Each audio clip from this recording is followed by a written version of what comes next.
అందరికీ నమస్తేనుల్లా welcome to సాఫ్ సీదా ముచ్చట. ఎట్లున్నారో అందరూ మంచిగున్నారా? నేనైతే మంచిగున్నానుల్లా. మీ కొరకు ఇలా మంచి మంచి వార్తలు పట్టుకొని వచ్చిన.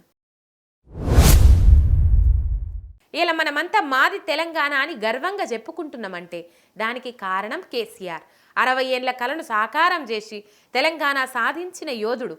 చరిత్ర ఉన్నంతకాలం యాది పెట్టుకునే పేరు కేసీఆర్. ఢిల్లీ మెడలు వంచి తెలంగాణ తెచ్చిన వీరుడు. ఆనాటి ఉద్యమ దీక్షకు స్ఫూర్తిగా ఇవాళ దీక్షా దివస్ను ఘనంగా చేస్తుంది బీఆర్ఎస్ పార్టీ. 14 ఏండ్ల సుదీర్ఘ ఉద్యమాన్ని మలుపు తిప్పిన రోజు నవంబర్ 29, 2009. తెలంగాణ రాష్ట్ర ఏర్పాటుకు ముందడుగు పడ్డ రోజు అది. ఉద్యమ నేత కేసీఆర్ సారు ఆమరణ దీక్షకు దిగిన రోజు.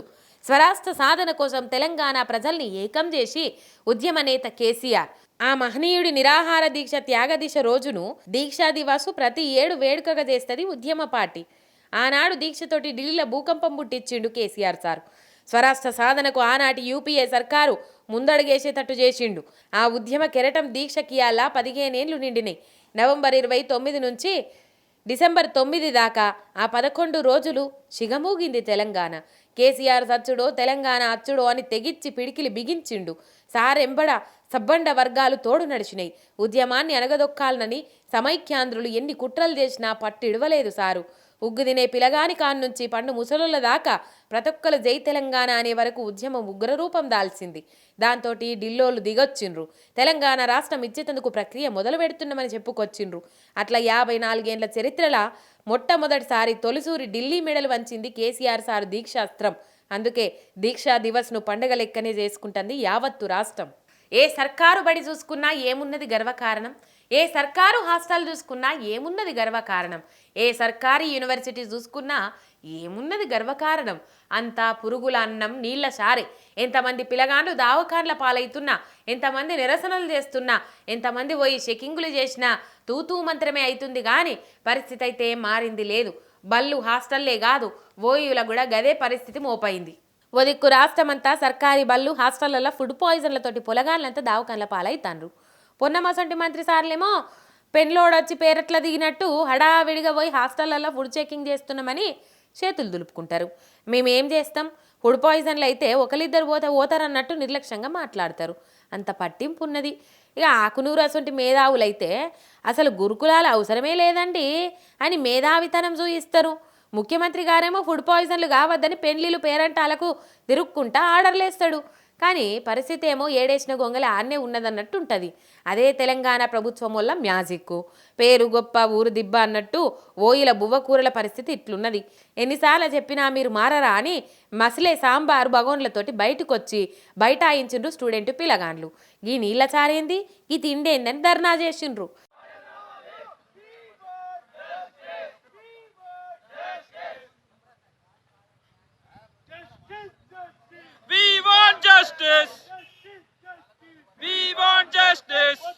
ఇక పిల్లగాళ్ళతోటి దిగొచ్చిన హాస్టల్ వార్డెన్ ఇప్పటి సంది మంచి తిండి పెడతాం, మళ్ళా ఇట్లా కాకుండా చూసుకుంటామని హామీ ఇస్తే అప్పుడు పిల్లగాళ్ళు ధర్నాలకు వెళ్ళి లేచిండ్రు. సర్కారీ హాస్టళ్లలో చదువుకుంటున్న పిల్లగాళ్ళంటే ఎందుకింత చిన్న చూపు? నిత్తమిన్నైతున్నా ఈ సర్కార్కి ఎందుకు పట్టింపు ఉంటలేదు, సీరియస్ యాక్షన్ ఎందుకు తీసుకుంటలేరో తెలుస్తలేదు. రోమ్ నగరం దలగబడుతుంటే పిడేలు వాయించిన నీరో చక్రవర్తి లెక్కనే ఉన్నది ప్రభుత్వం వల్ల వ్యవహారమని పిల్లగాళ్ళ తల్లిదండ్రులు అగ్గై మండిపడతాండ్రు. దాగపోయిన కాడ దయ్యాలు పట్టుకున్నాయని కదా అని ఫీల్ అవుతుండట మహారాష్ట్రలో కాంగ్రెస్ తోక పట్టుకొని ఇదిన ఉద్ధవ్ శివసేనోళ్ళు. కాంగ్రెస్ తోటి ఉన్నందుకే అలా దరిద్రం మాకు అంటుకుంటుందని డైరెక్ట్ శాపనార్థాలు పెడతాండ్రు. పాపం దరిద్రుడు తలగడగా పోతే వనగండ్ల వాన కురిసిందట. ఆగో మహారాష్ట్రలో ఉద్ధవ్ శివసేనోళ్ళు ఇప్పుడు గదే అంటారు. కాంగ్రెస్ తోక పట్టుకొని ఇదుడే తప్పయింది, వాళ్ళ దరిద్రం మాకు అంటుకున్నది. అందుకే మహారాష్ట్రలో మహావికాస్ ఆగాడి ఆగమై ఓడిపోయిందని తిట్టిపోస్తాండ్రు. కాంగ్రెస్ తోటి పొత్తు లేకుండా పోటీ చేస్తే మస్తు సీట్లు వచ్చేటి, అట్టిగా మంది మాటలు పట్టుకొని ఆగమైనమని ఇప్పుడు వాళ్ళ మీద వాళ్ళే దుబ్బెత్తి పోసుకుంటారు. లోక్సభ ఎన్నికల తర్వాత కాంగ్రెస్ పార్టీకి మస్తు ఓవర్ కాన్ఫిడెన్స్ వచ్చింది. ఆ ఓవర్ కాన్ఫిడెన్సే ఎంవీఏ కూటమి కొంప ముంచిందని తిట్టిపోస్తాండ్రు. ఆల్లేదు సూల్లేదు కొడుకు పేరు రామలింగం అన్నట్టు ఓట్లు కాకముందే కాంగ్రెస్ లీడర్లు మంత్రిత్వ శాఖలు పంచుకున్నారు. పంతానికి పోకుండా ఉద్ధవ్ను సీఎంగా ప్రకటించుంటే ఫలితాలు ఇంకో లెక్కుండేటి అని శివసేన ఉద్ధవ్ వర్గం వాళ్ళు కుతకుత ఉడికిపోయి కాంగ్రెస్కు శాపనార్థాలు పెడతాండ్రు. దగ్గరికి పిలిచి నీ కన్ను గుడ్డి అన్నట్టు మంచిగానే అయింది కాంగ్రెస్ వాళ్ళకు. పేరుకు జాతీయ పార్టీ కానీ ఏ రాష్ట్రంలో కూడా లోకల్ పార్టీతోటి జతగట్టకుండా యాడా సింగిల్ సీటు గెలిచే పార్టీ లేదు. పేరుకు 130 ఏళ్ళ చరిత్ర ఉన్న పార్టీ కానీ పట్టుమని 130 సీట్లలో గెలవలేని పార్టీ అయిపోయింది. అగో అంత మంచిగా పార్టీని పైకి తీసుకొస్తేందుకు కష్టపడతాడు నవయుగ కురవృద్ధుడు రాహుల్ గాంధీ సారు. తాగేటోడే కడతాడు తాళ్ళ పన్ను అన్నట్టు తాగినోళ్ళే కడతారు, తాగి దొరికినందుకు పన్ను. పాపం హైదరాబాద్లో తాగుబోతుంది మాలత అయిపోయింది. తాగుట్ల రికార్డులు కొట్టుడే కాదు, తాగి దొరికినాక ఫైన్లు కట్టుట్ల కూడా రికార్డులే కొడతాండ్రు. చూడురు మీరు కావాలంటే. ఆహా, టీజీ సర్కారు తాగుబోతల 2 జేబులకెళ్ళి పైసలు విండుతుంది కదా. ఈ ఏడాది జనవరి సంధి హైదరాబాద్లోనే 53,234 డ్రంక్ అండ్ డ్రైవ్ కేసులు బుక్ అయినాయట.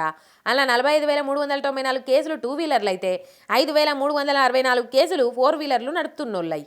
ఇక కడమ 2,407 కేసులు 3 వీలర్ బండ్లవట.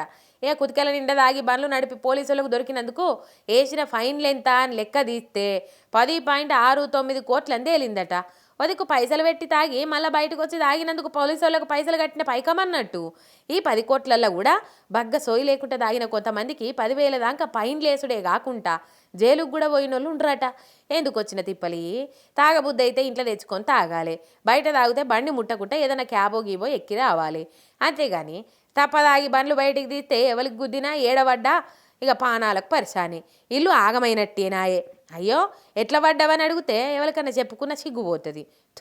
మరి తాగిపడ్డా అని చెప్పేదందుకు శరం అనిపిస్తలేదని తిట్టిపోతారు. మీదికెళ్ళి పెద్ద పెద్ద దెబ్బలు తాకితే కుటుంబాలే రోడ్డున పడతాయి. అది చాలదన్నట్టు ఈ కేసుల పైన్ల లొల్లోటి. ఇవన్నీ అవసరమా అన్నది తాగే అన్నలు తమ్ముళ్ళు ఆలోచన చేసుకోవాలి. ఇగో ఇవాళ ఇలాంటి సాఫ్ సీదా ముచ్చట్లు ఎట్లున్నాయి? మస్తుగున్నాయిలే. మళ్ళీ డిజైన్ ముచ్చట్లు పట్టుకుని వస్తుంది మీరు అంతవరకు మీరు చూస్తూనే ఉంటారు మీ మిర్రర్ టీవీ శనార్థి.